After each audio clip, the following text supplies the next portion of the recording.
According to recent reports, BRICS plans to establish a new guarantee fund to mitigate investment risks and counter the uncertainty caused by the US trade policies. How significant is this move? That is probably going to be the main deliverable in the summit in Rio. Countries have seemed to have agreed on creating a MIGA-like structure within the new development bank, the BRICS Bank headquartered in Shanghai. So we would have a new scheme to foster investments from private sector together with the new development bank to generate a greater activity on the part of the bank. I think that's important. It's significant, and I hope it will be implemented in an efficient and quick manner. Something we as BRICS sometimes do not do. But if we do move forward, I think it will be progress in our group and in the bank that we created. So, what are the potential challenges and opportunities for Brazil in leveraging the new development bank to reduce dependence on the IMF and Western-dominated financial systems? This is a long-standing goal of the group to reduce dependence on the Western-dominated system. That's exactly the reason why 10 years ago, and I participated in this, we created the BRICS Bank, the New Development Bank, number one, and number two, a monetary fund of the BRICS called the Contingent Reserve Arrangement.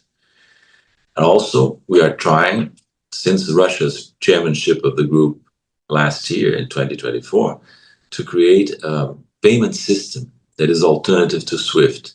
So we are in the process of seeking that result that you mentioned. But we have been making uncertain progress in this area. The challenge in moving forward for new initiatives and improving the old initiatives is that the BRICS are very diverse, and also they are much too much attached to the rule of consensus, understood rather rigidly as unanimity.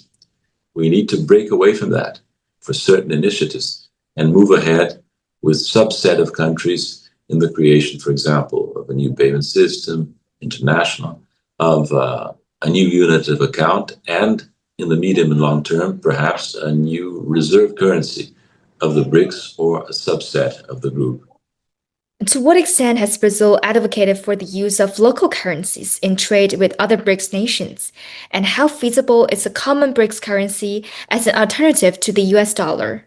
Brazil, not only Brazil, but most of the BRICS countries have been engaging in transactions in national currencies, bypassing the dollar. And this is ongoing. This is the aspect of de-dollarization that has progressed more steadily, more significantly. Brazil is part of that. But if you look, for example, at the relations between Russia and China, more than 90% of transactions are settled in national currencies of Russia and China. So this is going fine. Now, when we speak of a common reserve currency, we need to realize two things. First, that transactions in national currencies, even if supported by a payment system alternative to SWIFT, they are not sufficient ultimately to de-dollarize effectively. For reasons technical, but I can summarize it in one sentence by saying that these sort of systems, they do not allow countries to register trade surpluses and deficits over time. So we do need a new reserve currency. We do need that. But mind you, it's not a euro-like currency, a unified currency with a common central bank. No, it would never be that.